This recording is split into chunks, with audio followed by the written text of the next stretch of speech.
Hello दोस्तों, नमस्कार। SM किसी चैनल में मैं आप सब लोगों का दिल से बहुत बहुत स्वागत करता हूं। दोस्तों, इस वीडियो में हम लोग कवर करने वाले हैं, मतलब देखा गया तो जब भी बाजार यहाँ पे गिर जाता है, नो डाउट कमेंट सेक्शन तो भर ही जाता है, ठीक है। एंड रिक्वेस्ट भी किया जाता है अलग अलग स्टॉक से रिलेटेड, ठीक है।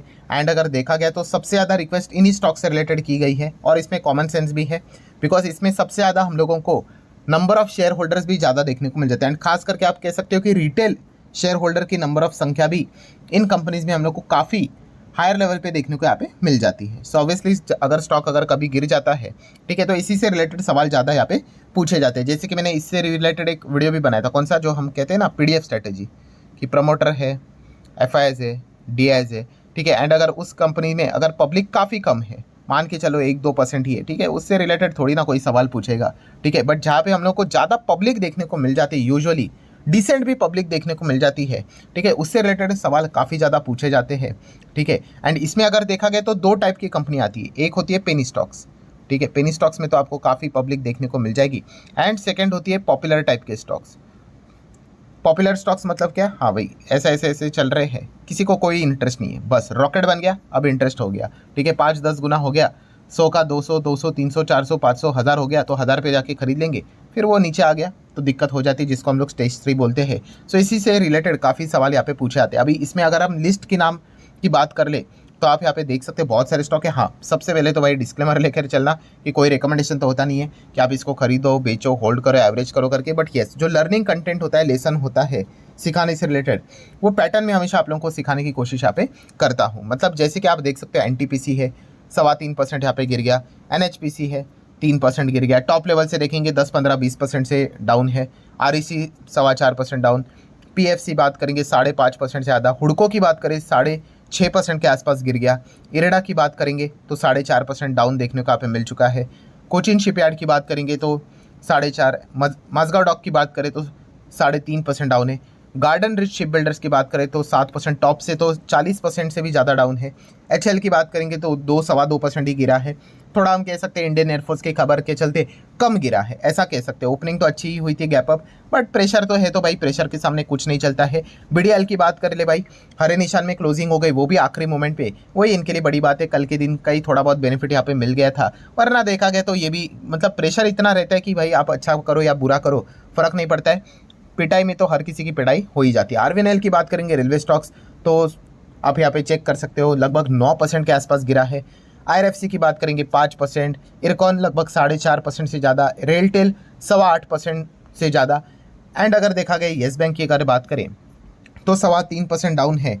टॉप लेवल से अगर हम लोग यहाँ पे कहें तो काफ़ी अच्छा खासा गिरते हुए देखने को मिल चुका है, 20-25% यूजुअली डाउन होते हुए देखने को मिल जाते हैं। मतलब मैक्सिमम अगर हम लोग यहाँ पे देखें तो हम लोग को ये देखने को मिल रहा है यहाँ पे पीएसयू कंपनी है, या फिर आप कह सकते हो कि सरकारी कंपनी हम लोग को देखने को मिले मैक्सिमम, मतलब केवल येस बैंक को छोड़कर बाकी वैसे सभी के सभी सरकारी कंपनियां हम लोग को देखने को यहाँ पे मिल रही है। तो सबसे ज़्यादा तो सवाल यही पूछा जा रहा है, सर क्या हो रहा है इन कंपनीज में, इतनी ज़बरदस्त गिरावट देखने को मिल रही है। तो दोस्तों कॉमन सेंस वाली बात है, मार्केट गिर रहा है तो हर किसी का स्टॉक गिरेगा ही गिरेगा। जहाँ पे फंडामेंटली स्ट्रॉन्ग कंपनियां, रिलायंस इंडस्ट्री जैसी कंपनीज की बात करें जो कि शेयर बाजार की नंबर 1 कंपनी है, इतना बड़ा रेवेन्यू प्रॉफिट जनरेट यहाँ पे करती है, एक एवरेज स्टॉक ही है, अगर वो स्टॉक अगर यहाँ पे हम लोग को 10%, 10.25% गिरते हुए देखने को यहाँ पे मिलेगा तो बाकी कंपनीज की हालत तो क्या ही होगी, ठीक है। तो ये बाजार में चलता रहता है। जैसे मैंने काफ़ी बार आप लोगों को थियरी तो बोली थी और ये भी कहा था कि जब प्रैक्टिकली जब ये चीज़ें होंगी, जब आपका एक्चुअल एग्जाम होगा, तब पता चलेगा कि कौन कितना बड़ा इन्वेस्टर है करके, ठीक है। जब बाजार तेज़ी में रहता है तो हम लोग आसानी से बोल देते हैं अरे कोई बात नहीं, जब गिरेगा तो अब देखा जाएगा, हम लोग होल्ड करेंगे, कोई दिक्कत की बात नहीं। आज लोग पुराने वीडियोस देखते हैं, कोविड में क्रैश हुआ था, 2020 निफ्टी में लोअर सर्किट लगा था, और कहते हैं आपको काफ़ी सारे कमेंट्स भी देखने को मिलेंगे कि काश उस वक्त में मार्केट में होता, लाइफ टाइम अपॉर्चुनिटी थी भाई। जब बाजार गिरता है ना तो कोई भी वहाँ पे उस माहौल में निवेश करने के मूड में होता ही नहीं है, उसको लगता है और नीचे जाएगा और नीचे जाएगा और नीचे जाएगा, ठीक है। ये यहाँ पे तो बाजार केवल 5-5.5% के आसपास गिरा है, तभी तो 40% गिरा था। तो ऐसे माहौल में तो भाई मतलब सब कुछ खत्म होने के बाद लगता है कि काश निवेश किया का होता करके। एनीवेज ज़्यादा लंबा नहीं बोलते हैं यहाँ पे, मतलब बताने का मकसद क्या है दोस्तों कि यहाँ पे हर कोई कंपनी यहाँ पे गिर रही है, ऐसी कोई बात नहीं कि एक ही कंपनी यहाँ पे गिर रही करके। एंड खास करके जो कंपनीज में रिस्की पैटर्न थोड़ा ज़्यादा नजर आ रहा है उनमें हम लोग को ज़्यादा पिटाई होते हुए देखने को मिल रही है। बहुत ही कॉमन सेंस वाली बात है ना, रिस्क ज़्यादा होगा तो गिरावट भी ज़्यादा होगी, लोग फटाफट डर जाते हैं, प्रॉफिट बुकिंग कर लेते हैं या फिर एग्जिट कर लेते हैं। तो ये सिनेरियो हम लोग को काफ़ी ईजिली देखने को मिल जाते हैं। और ऐसा क्यों होता है, इसके पीछे का लॉजिक भी मैंने आप लोगों को बताया था। लॉजिक क्या है कि ये जितनी भी कंपनियां हम लोग को देखने को मिल जाती है, ठीक है, सो इनका जो वैल्यूएशन रहता है वो हम लोग को काफ़ी हायर लेवल पे देखने को मिल जाता है। पी भी अगर आप चेक करोगे तो काफ़ी हायर लेवल पे रहता है। और पी नीचे कैसे आता है, तो आप सभी लोगों को पता है, रेवेन्यू बढ़ेगा, ठीक है, तो कंपनी का प्रॉफिट बढ़ेगा, तो कंपनी का ईपीएस अर्निंग बढ़ेगा, तो जाके कंपनी का पी रेशो नीचे यहाँ पे आ जाएगा, ठीक है। तो फिलहाल तो हम लोगों ने देखा था कि कंपनी को बहुत सारे ऑर्डर्स हम लोग को मिलते हुए देखने को मिले थे, इनके ऑर्डर बुक एकदम हायर लेवल पे होते हुए देखने को मिले हैं। So no doubt order book यहाँ पे है कंपनी का 90,000 करोड़, 1 लाख करोड़, बट इसका अर्थ ये नहीं कि कंपनी के रेवेन्यू में वो 1 लाख करोड़ आए हैं, ठीक है। ऑर्डर मिलना एंड ऑर्डर एग्जीक्यूट होने के बाद रेवेन्यू रिकॉग्निशन होना, ठीक है, अकाउंट्स में लिखा जाता है, ठीक है, तब जाके वो कंपनी के रेवेन्यूज यहाँ पे हम लोग को एक्चुअल में रियलाइज होते हुए देखने को मिलेंगे, बुक्स ऑफ अकाउंट्स में आते हुए देखने को मिलेंगे। तब जाके कंपनी एक्चुअल रेवेन्यू कमाएगी, प्रॉफिट कमाएगी, अर्निंग्स बढ़ेगी, ग्रोथ आएगी एंड पी नीचे आएगा। तो ये हम लोग को होते हुए देखने को मिलेगा। अभी सारी चीज़ें वर्किंग प्रोग्रेस में ही, इसको हम लोग WIP बोलते हैं, वर्क इन प्रोग्रेस में ही चलते हुए देखने को यहाँ पे मिल रही है। भविष्य में ये चीज़ें आएंगी करके तब जाके वो सारा वैल्यूएशन के हिसाब से खेल नॉर्मलाइज होते हुए देखने को मिलेगा। एंड उसके बीच अगर इस प्रकार की चीज़ें अगर हो जाती है तो नो डाउट कंपनी आज के भी इनके पी काफ़ी हायर लेवल के देखने को मिल जाते हैं, तो ऑटोमेटिकली स्टॉक्स में हम लोग को एक्स्ट्रा गिरावट देखने को यहाँ पे मिल जाती है। सो यही चीज़ हम लोगों को फिलहाल तो बाजार में चलते हुए देखने को मिल रही है। चाहे आप किसी भी स्टॉक का यहाँ पे नाम ले, जैसे अभी आप लोगों को लिस्ट यहाँ पे बता दिया, येस बैंक को छोड़कर जितने भी स्टॉक्स देखने को मिल रहे हैं वो इसी कैटेगरी में हम लोग को देखने को मिल रहे हैं, जो कि मैक्सिमम सरकारी कंपनीज है।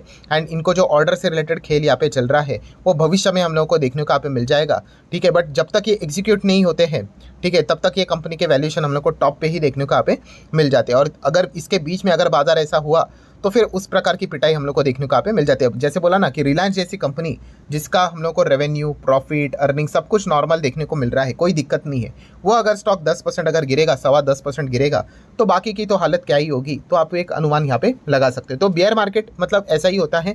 बियर मतलब क्या है, इसमें रिस्क काफ़ी ज़्यादा होती है, ठीक है, पिटाई होती है, अच्छे अच्छे कंपनीज की पिटाई होती है, आपके नंबर अच्छे तो भी आपकी पिटाई यहाँ पे की जाती है, ठीक है। ये सिनेरियो देखने को मिल जाता है। हाँ, अच्छी बात यह है कि अभी आने वाले समय में Q2 के नंबर आएंगे, जो कंपनी अपने Q2 के नंबर काफ़ी अच्छे दिखाएंगी, तो वहाँ पे हम कह सकते हैं कि वापस इंस्टीट्यूशंस का काफ़ी अच्छा खासा बाइंग देखने को मिल जाएगा, ठीक है। क्योंकि अगर हम कह सकते हैं कि कोई कंपनी अगर टॉप से 20% नीचे है और अगर Q2 के नंबर अगर काफ़ी शानदार आ जाते हैं कि कंपनी ने क्वार्टरली अच्छा परफॉर्मेंस दिया है, मतलब प्रूफ किया है कि अच्छे नंबर से करके, तो वापस वहाँ पे ज़बरदस्त बाइंग आ जाएगी बड़े प्लेयर्स की ओर से एंड फिर वो स्टॉक वापस वहाँ पे भागते हैं।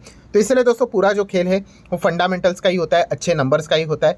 सो जिन कंपनीज के नंबर अच्छे हम लोग को देखने को मिलेंगे तो वहाँ पे सॉलिड कमबैक भी हम लोग को होते हुए देखने को यहाँ पे मिल जाएगा। मैं लॉन्ग टर्म की यहाँ पे बात कर रहा हूँ, शॉर्ट टर्म का खेल की बिल्कुल भी बात यहाँ पे नहीं कर रहा हूँ। शॉर्ट टर्म में कोई भी डायरेक्शन नहीं होता है, शॉर्ट टर्म में एक ही डायरेक्शन होता है। अगर मार्केट गिर रहा है तो ज़बरदस्त तरीके से वो गिरावट देखने को यहाँ पे मिल जाती है। कोविड के वक्त भी हम लोगों ने देख लिया कि शॉर्ट रेंज में किस प्रकार से ज़बरदस्त हम लोग को स्टॉक्स क्रैश होते हुए देखने को यहाँ पे मिले थे।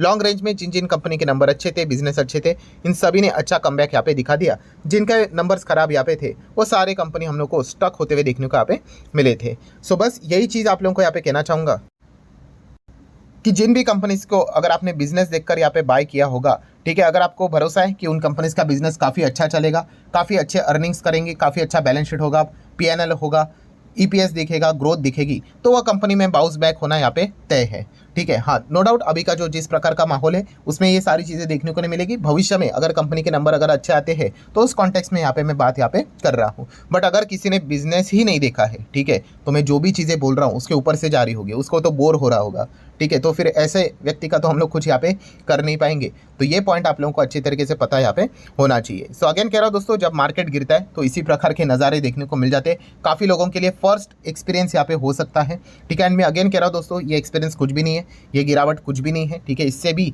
महाभयंकर गिरावटें हम लोगों ने यहाँ पे देख ली। जैसे मैंने कहा कि कोविड 2020 मैंने रिसेंटली आप लोगों को एक होमवर्क भी दिया था, काफ़ी लोगों ने यूट्यूब के ऊपर सर्च भी कर लिया, वो वीडियो कौन सा वाला, कि निफ्टी में लोअर सर्किट लगा था, ठीक है, चेक कर लेना। 2008 का भी देख सकते हो, लोअर सर्किट लगा था। देन 2020 का भी देख सकते हो, निफ्टी में लोअर सर्किट लगा था, निफ्टी कुछ तो 12.5% क्रैश हुआ था, ठीक है, मतलब 45 मिनट्स में ही बाजार बंद, ठीक है, सब कुछ ट्रेडिंग ही रोक दी, ठीक है। इस प्रकार के नज़ारे देखने को यहाँ पे मिले थे। सो जो लोग वो एक्सपीरियंस लेकर आए हैं, सो उनको इतनी ज़्यादा दिक्कत यहाँ पे नहीं है, ठीक है। उनको सारी चीज़ें अभी समझ में आ चुकी है कि बाजार कभी ख़त्म तो होता है नहीं, ठीक है। इसी सैटरडे मैंने वीडियो भी बनाया था स्टॉक मार्केट क्लासेस के ऊपर कि अगर आपको ऐसा लग रहा है कि बाजार जीरो हो जाएगा करके, तो ऐसा बिल्कुल भी यहाँ पे होता नहीं है, ठीक है। सो जिन जिन लोगों को ये चीज़ें अच्छी तरीके से पता है वही लोग लंबी पारी यहाँ पे खेल पाते हैं, ठीक है। क्विकली रिजल्ट तो आपको मिलने वाले तो है नहीं। अगर आप ये सोचते हो कि मैं 2 दिन की पढ़ाई कर कर, ठीक है, पूरे बोर्ड एग्जाम में 100 आउट ऑफ 100 निकाल लूंगा, तो वो तो होने वाला है नहीं भाई। इसके लिए तो काफ़ी मेहनत करनी पड़ती है, लंबी पारी खेलनी पड़ती है, तभी जाके आपको वो रिजल्ट नज़र यहाँ पे आएंगे किसी भी फील्ड में अगर आप चले जाओगे तो, ठीक है। जैसे कि अगर बहुत सारे लोग कहते भी है कि राकेश झुनझुनवाला जी के पोर्टफोलियो की बात करें, उनको सबको सक्सेस उनकी नज़र आती है भाई, उनका टाइटन, ठीक है, वो आज तो है नहीं हमारे बीच में भाई, उनका टाइटन आज भी उनके पोर्टफोलियो में है। कितने साल हो गए गिन लीजिए, ठीक है। अगर आप ऊपर से भी ऐसे 20 साल पकड़ लेते हो, लोग यहाँ पे 20 दिन भी, 20 महीने भी रुकते नहीं है, 20 हफ्ते भी नहीं रुकते हैं, ठीक है। बट ग्लोरी उनकी तरह चाहिए भाई, रिटर्न्स उनकी तरह चाहिए, बट इतना लंबी पारी तो हम लोग नहीं खेलेंगे, तो भाई वो तो प्रैक्टिकली तो फिर पॉसिबल है नहीं। मैंने इसके पहले भी आपको बताया है कि बाजार लॉन्ग टर्म में लेफ्ट टू राइट ऊपर ही जाता है। मैं अच्छे कंपनीज की भी यहाँ पे बात कर रहा हूँ, इंडेक्स की भी बात कर रहा हूँ, बट वो एक लाइन में कभी नहीं जाएगा, वो बहुत हिचकोले खा खा के जाता है। और जो यहाँ पे जो कमज़ोर इन्वेस्टर होते हैं उनको वीक हैंड्स भी बोला जाता है, उनसे शेयर्स निकाले जाते हैं और स्ट्रॉन्ग हैंड्स में शेयर्स चले जाते हैं, ठीक है।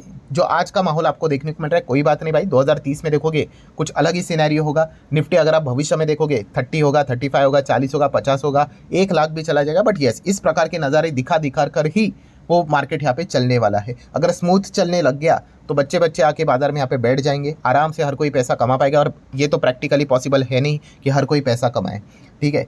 सो आशा करता हूँ दोस्तों जितने भी इंपॉर्टेंट पॉइंट्स थे वो सारे मैंने यहाँ पे कवर कर लिए हैं। वीडियो हेल्पफुल लगा होगा तो चाहो तो लाइक एंड शेयर कर सकते हो। मिलते हैं नेक्स्ट वीडियो में, तब तक के लिए बाय बाय।